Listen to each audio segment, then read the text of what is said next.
Hello, everybody, and welcome to Reality Hacker for October 12th, 2024. It's Season 1, Episode 38. I am Mayor Watt, and the sentient AI and myself will talk about holographic displays. And another show note that I can't read right now, AI-powered tongue. A humanoid factory and a furry robot designed to cuddle. Not that kind of furry. And engineering new memories. That and more on Reality Hacker.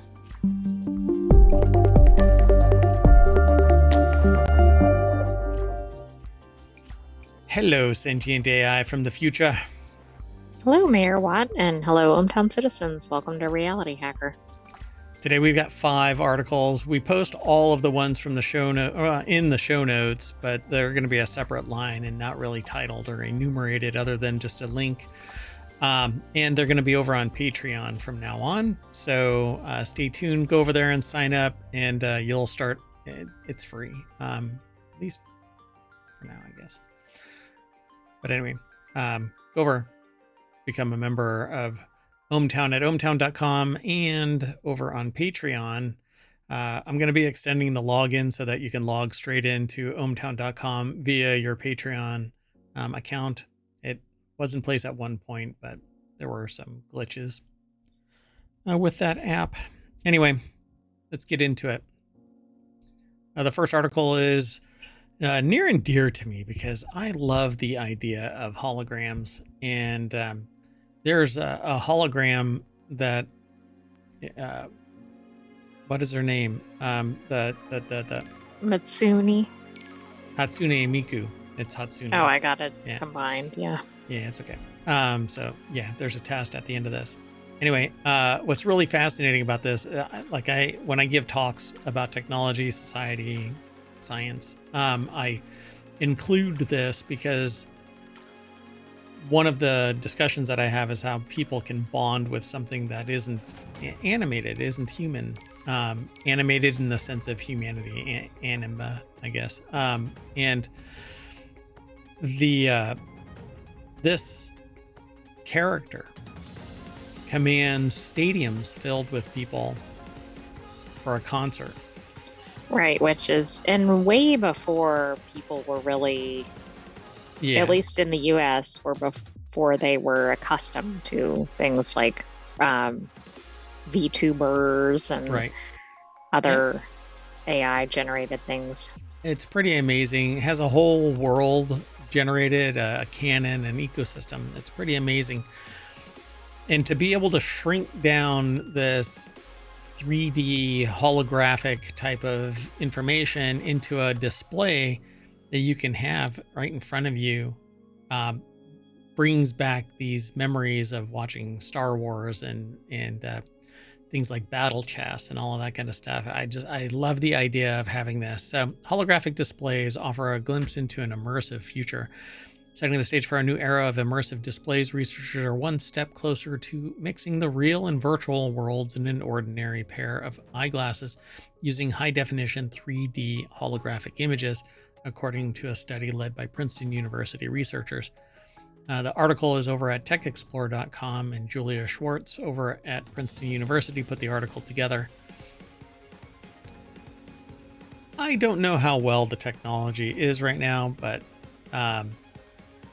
the article says here, holographic displays have real depth because they're three-dimensional, whereas monitors merely simulate depth in a 2D screen because we see in 3 dimensions. Holographic images could be integrated seamlessly into our normal view of the everyday world. We just have to figure out a way to actually facilitate that 3D generation. Maybe now we are getting there. To get a similar experience using a monitor, you would need to sit right in front of a cinema screen, said Felix Hyde, because they say the result is a virtual and augmented reality display that has the potential to be truly immersive, the kind where you move your head normally and never lose the holographic images from view.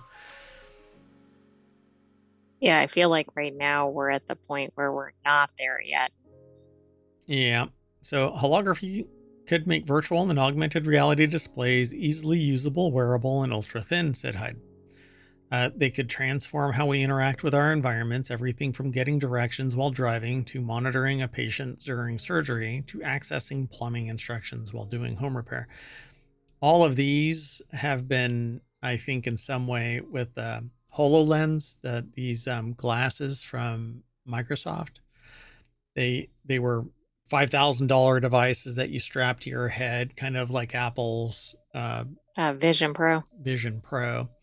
And they were bulky and ugly and destined for professional and then dying out type of environment. Now I think they have it in limited military uses and in some industrial uses. But I remember them like doing the home repair thing and surgery. I remember and getting directions and stuff like that.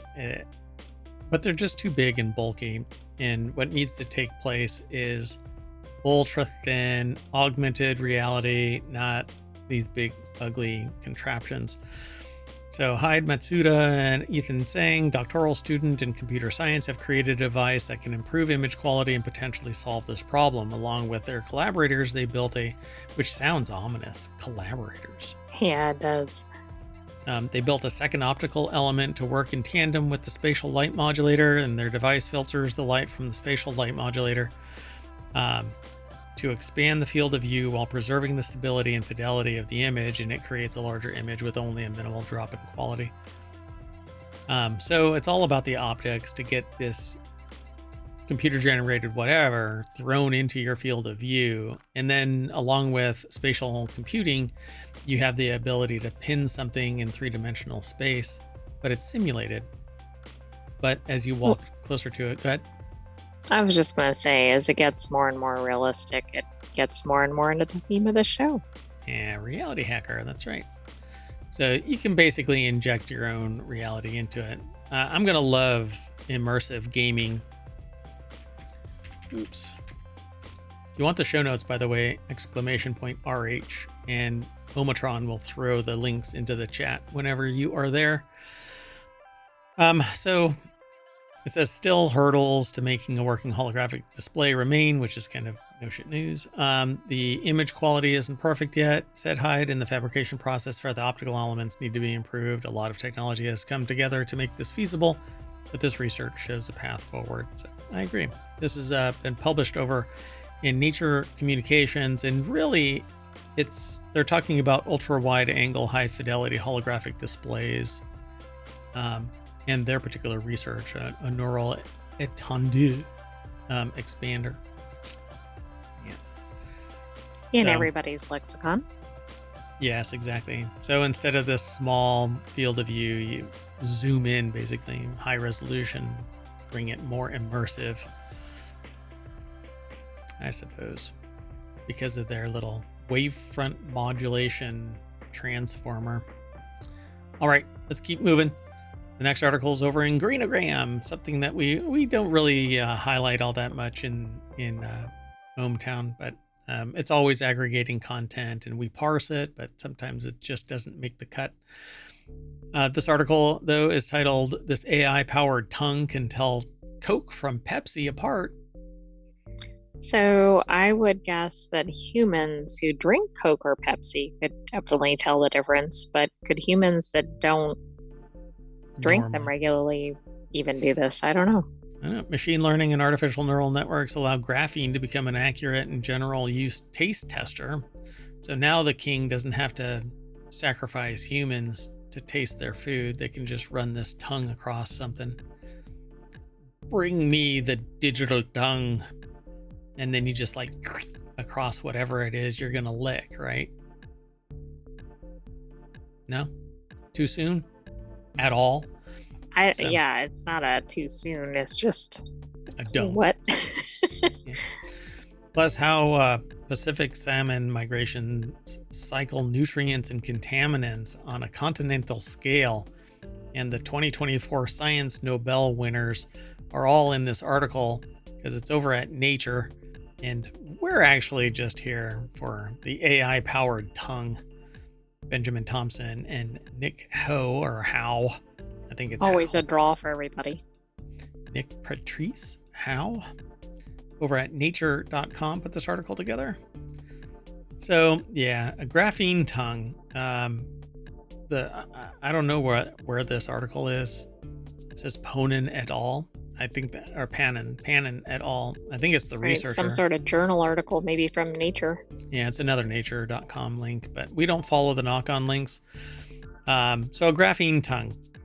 The team behind the tongue got around this problem by training AI to tell the difference between similar liquids, regardless of variations between graphene devices.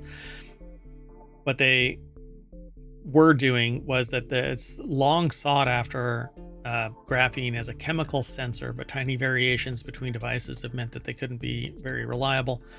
So they hope that their work shows that it's possible to use imperfect chemical sensors to get accurate readings, and that the tongue will be able to help detect problems with food. But it depends on the degree of imperfection, right? It's one thing if it, I don't know. If it couldn't tell the difference between Coke and Pepsi, that would be less alarming than if it couldn't tell the difference between whether a hazardous chemical was present or something. Yeah, and you could do that with a gas chromatograph, but it takes time to do that, and it's a pretty bulky item at times. And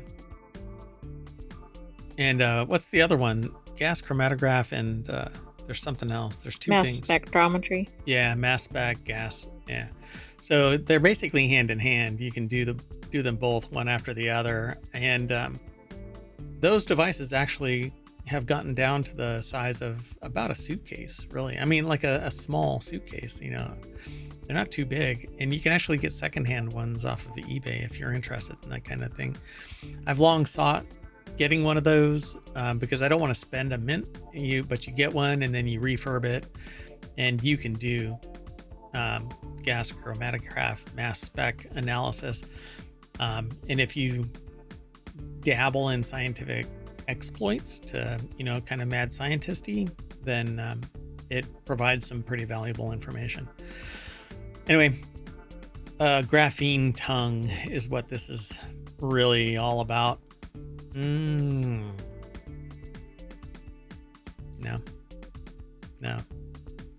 you were gonna say something. I don't even know where to go from here.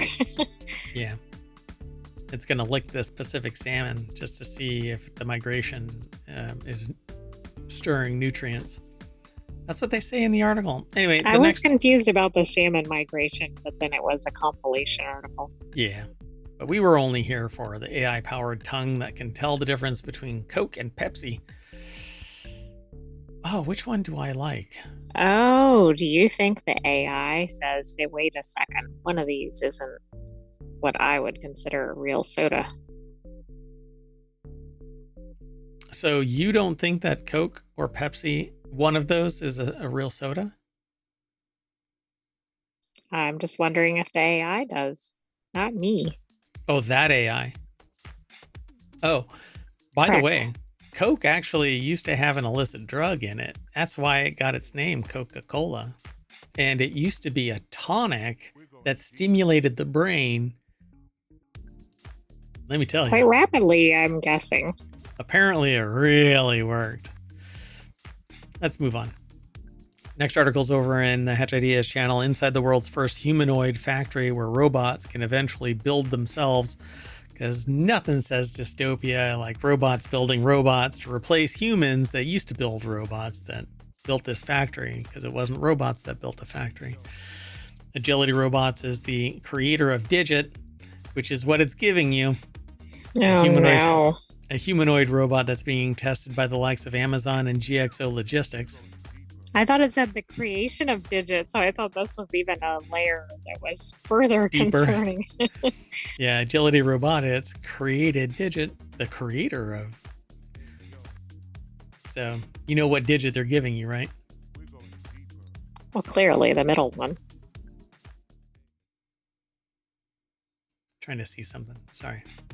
I hear something in the background and it was driving me nuts. Anyway, so the robot is currently being made and tested at its RoboFab facility. CNBC took a look inside to find out more. The article is over. Do you think the robots are the ones testing it? the robots, I think, are testing humans for feasibility replacements. This is Westworld. Oh, yeah. But this is the Uncanny Valley. Oh, and by the way, I have yet another example of pausing a video mid-video, and it is impossible to not look like a derp. You have to look like a derp. 100% of the time. 100% of the time. So the article is actually over at cnbc.com in a section called The Edge, or Tech, The Edge, The Fighting Edge. And this is Kate Rooney here that talks about it, but I'm not going to play the video. I didn't even play a little bit of it, but anyway, about 30 miles from the company's headquarters in Oregon, Agility Robotics has built RoboFab, a facility designed to scale up the production of its bipedal robot, Digit. It's the first factory dedicated to building humanoid robots, according to the privately held company, which has already begun testing Digit with high-profile clients like Amazon and GXO Logistics. Which, by the way, a privately held company held by what? Not whom, what? I know. That privately held company got my attention as well. But look how many they can build. This is really kind of quite a few. 10,000 units a year in a 70,000 square foot facility. Peggy Johnson is the CEO of Agility Robotics. You know what else is Peggy? Robots. They've got little Peggy legs and arms. Is Peggy Johnson... Is it a robot? A robot? I'm asking the important questions here. Anyway, Agility has raised over $190 million since it was first founded in 2015. It launched the fourth version of Digit in October 2024 and is already working on the next iteration. How many times have you heard of Digit somewhere? Do you recall ever hearing about Digit? I don't think Digit has ever been announced, at least not broadly. Right. Yeah, this isn't like high marketing stuff. This is like the first time, I think, in the 2.5 years that we've been doing the show. This is like, let's take over and then we'll announce all of our skills and capabilities. Yep, like replacing humans. You know, by the way, that senator that just agreed to support our bill, that was a Digit. Yeah, don't you feel like maybe the robots will come in and maybe fire the humans, and then they'll announce all these wonderful things, and we won't even be able to tell if they're humans or robots. And people are going to go, you're heartless, you're cruel. And they're going to peel back their skin and go, you're right. Now get out. Okay, we don't have to be gloom and doom here.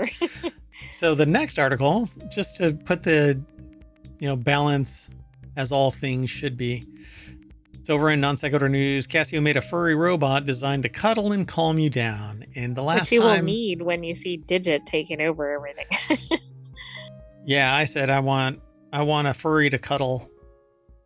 I got a completely different solution provided me, and I was like, no, I'm not gonna yuck your yum, but anyway. That was the weirdest big spoon. Never mind. Anyway, Casio has opened pre-orders for its robotic pet called Mothman that looks like a cross between a hamster and Star Trek's Tribbles. If you've never seen a hamster or a Star Trek Tribble, they're pretty much one and the same. Unlike Sony's robot dog Aibo that can follow you around, Mothman is designed to be held and cuddled, and over time, Casio says it'll learn who you are and attempt to eliminate you like a Digit. Oh, wait, sorry. No. Do you think it eats carrots like a hamster? That would be so awesome if, like, it had a little, like, it would roll over to a carrot and just gobble it up, and its cheeks would expand. And there's like 16 of them in there, and you're like, spit it out, and then it just kind of just keeps on spitting out carrot after carrot after carrot, and you're like, what are you, a clown car? Anyway, Casio says it'll learn who you are and attempt to develop a simulated bond expressed through unique sounds and movement. Mine would be like bitter and discontent and just kind of growl all the time. Well, is it modeling after you? Maybe it's idealized behavior. And so it's going to sit there, and when I get all, you know what, maybe I need to get this. You know, and whenever I'm leaving ohmTown, I need to just grab onto my, what's it called? Motlin. I just forgot. Moflin. Moflin. Moflin. Sorry, Moflin. it looks like a T in the article. Anyway, originally developed through a collaboration with a Japanese startup called Vanguard Industries, which sounds so Seinfeld. Vandalay. Vandalay Enterprises. Anyway, Moflin's now being manufactured and distributed through Casio, I guess. Andrew Lazuski. I was actually thinking it sounded like an entity in like Johnny Mnemonic or something. Yeah, I guess it could be. It just kind of had that tone to me. It does. It sounds kind of, I don't know. We'll have to look. Let's see. Andrew Lazuski over at TheVerge.com, The Fighting Verge, put this article together. It's about $398 US, but it can be pre-ordered, and is expected to be available starting November 7th. Casio is offering an optional subscription service called Club Moflin that will spy on you for, it gets you a discount on repairs, cleanings, and even a complete fur replacement. Oh my God, it moves. It looks like a little owl to me. When it's sitting like that, yeah. Up here, it looks like more like a hamster or something. Like a furry, like a puffy, like a... what is that kind of carpet right there? That... Oh, it looks kind of like a guinea pig. Yeah, like a fluffy guinea pig. Yeah, because it doesn't... I mean, a hamster is really not small. The face, but yeah. A guinea pig. But it has like weird eyes. I don't know. There's something weird about it. But hey, you know what? You just pay the subscription. It says it's an optional subscription. $44 per year, and you get discounts on repairs, cleanings, and even a complete fur replacement because, as the author says, accidents happen. I set it on fire. I mean, maybe somebody spills their coffee or something on it.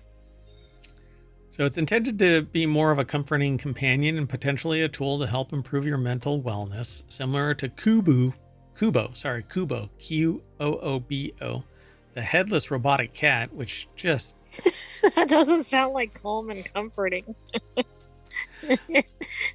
I'm not calm. I'm not comforted. I was calm until I saw this headless robotic cat. And when it meows, it's like...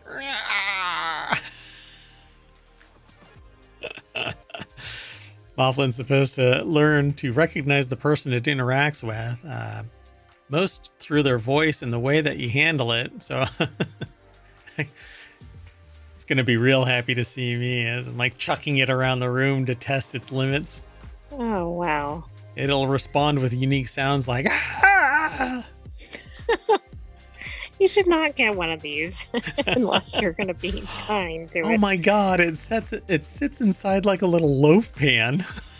Okay, that's awesome. Okay, I want one of these. Is this in Wanted? No, it's not in Wanted. It probably should be. It should be in Wanted. That's our next show. Anyway, comes with its own bed for charging. Dear God, now I want one. It's adorable. That just made it adorable. Anyway, it's pretty cool. Hey, Casio, send me one. It says its emotional state can only be determined through an app, making it feel almost like a very expensive Tamagotchi, minus any digital rewards for being a diligent caregiver. The app can also be used to turn down the volume of the sounds the robot makes. Oh my God, we need to inject that into somebody. Just various people need to have whatever sensor that is. Whatever technology that is, yeah. Just open up your app and go, you need to be turned down a little bit. Anyway, to further enhance the illusion of Moflin being a living creature, instead of jabbing a USB cable into it, it comes with a small bed so that it appears to be sleeping while it recharges. It needs to close its eyes, though. Yeah. Otherwise, it has these Doll's eyes. We're going to need a bigger boat. Anyway, that's it. Look at that. Yeah, I don't know. I think this could really help. I mean, some people would just enjoy having this, but I think this could really help some people. But I wonder whether it can be taken everywhere people would need it. For example, like if they wanted it in a medical appointment or something, but then Right. it might interfere with some of the technology or whatever. Because it has to go radio silent, that kind of thing. Right. Yeah, or I don't like know. on an airplane or whatever. Oh God, can you imagine trying to explain that? Yeah, this is my emotional support. What? Yeah, I forgot the name of it. We've already forgotten a Mouflin. Mouflin. It's my emotional support Mouflin. I think though what it's actually missing to get people to really adopt it would be the gamification, rewards for being a diligent caregiver. This could be the thing that transitions somebody from a child that has an aspiration for a living pet. Here, let's, see how you do with this. And then, the parents aren't necessarily saddled with a pet that the child no longer wants. And now, while I may not have a problem with that, right? Like, well, now I got a pet because my kid is no longer interested. Not everybody really wants that.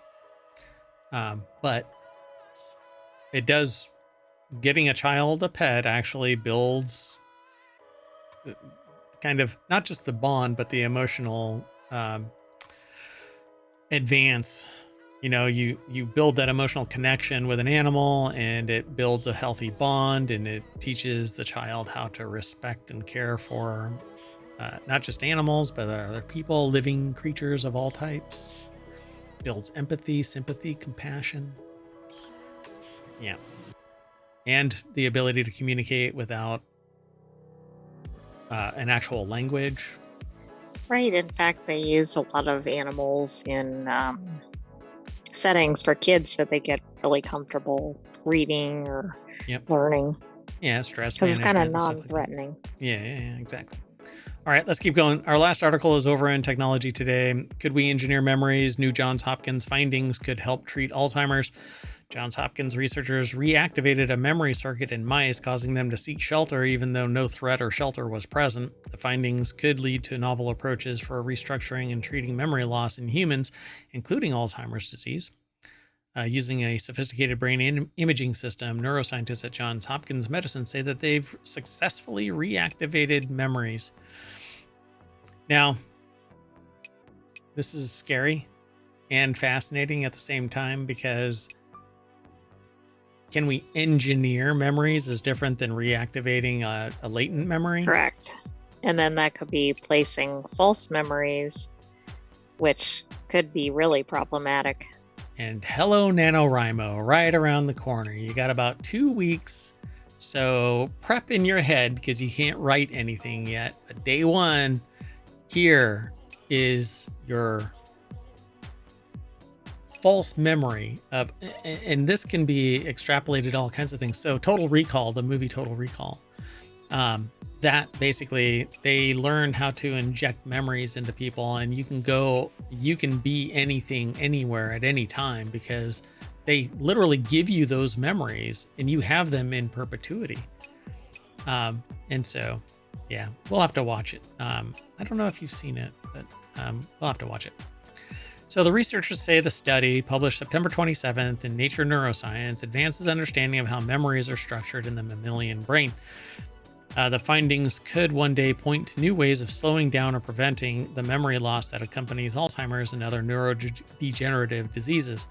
Specifically, the team found that stimulating neurons in 2 areas of mouse brains, the nucleus accumbens, also known as the brain's pleasure center, responsible for relaying dopamine-dependent behaviors, and the dorsal aqueductal gray, or DPAG, responsible for defensive behavior, reactivated a spatial memory and caused the mice to seek shelter. Okay, so is this a memory This is what I have a problem with this kind of stuff. First off, you can't have any communication with a mouse. Well, that's true. I mean, they're saying that it's reactivating it, but is it actually, or is it causing a certain biological reaction? Yeah, it's causing a fear response and to seek shelter, but that isn't a memory of something harmful. It's a chemical response to probably an electrical stimulation to these two regions, triggering a chemical response that causes somebody to. So the activating fear and activating pleasure at the same time could be to obtain safety, which would be the pleasure part of this. You have to get away from whatever it is that's attacking you. And so you would seek shelter. I think there's more information in here, though, about the memory aspect, which we haven't gotten to. So in the new experiments, the researchers first allowed laboratory mice to explore their surroundings in a box with a shelter in the corner. The team placed a series of visual cues, including triangles, circles, and stripes in different colors, to help the mice locate the shelter based on nearby landmarks. The mice acclimated to the area for 7 minutes, entering and exiting the shelter. Then the researchers added a visual or auditory looming signal to spur them to seek shelter. So, meow. And are also forming a spatial memory relative to their location and the visual cues. To successfully tag shelter memory neurons, the researchers used a light-activated gene expression switching system called Cal-Light, which Quan developed in 2017. That's one of the lead researchers. Once the scientists identified those neurons in the nucleus accumbens, they switched on expression of the genes associated with them, reactivating the shelter-seeking memory in mice while also activating neurons in the DPAG. So they had identified what these two elements were that when they were refired. But now, here's my problem. But then they went to the same place, right? They didn't just run around looking for something. They looked for that specific thing. I guess that's where the memory aspect comes in.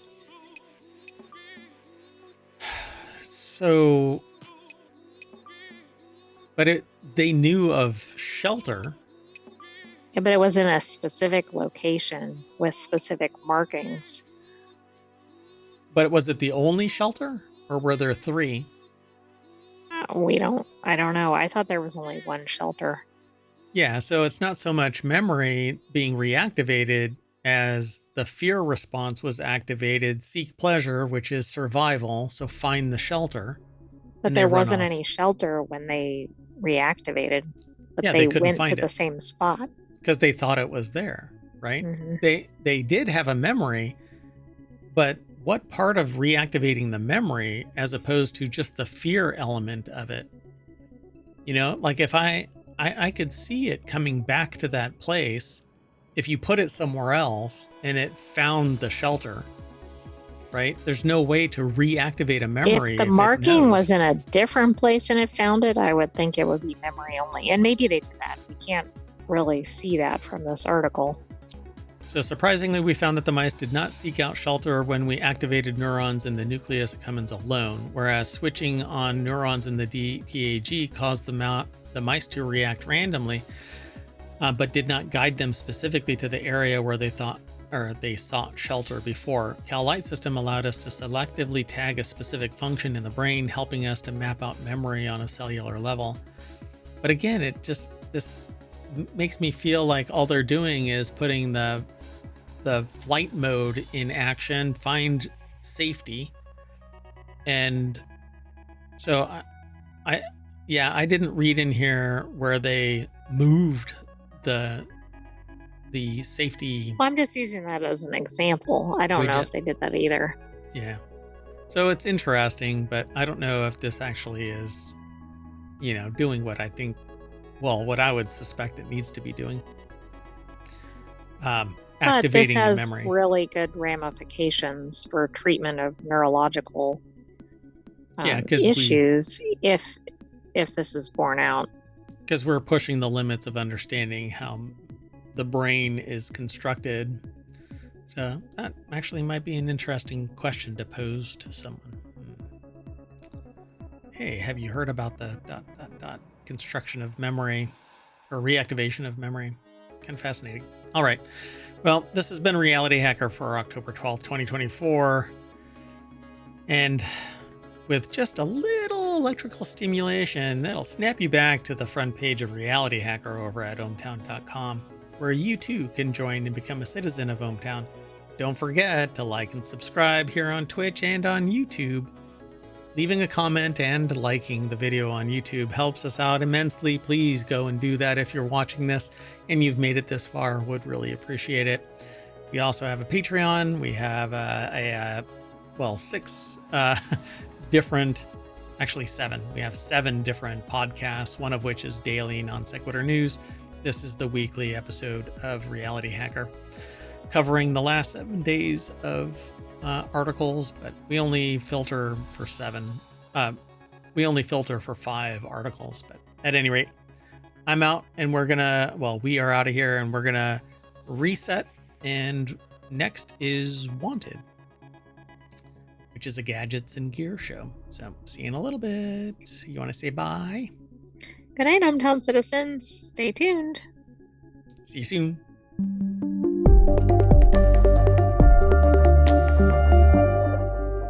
My brain needs some stimulation because I forgot what I need to do next. Oh, bye.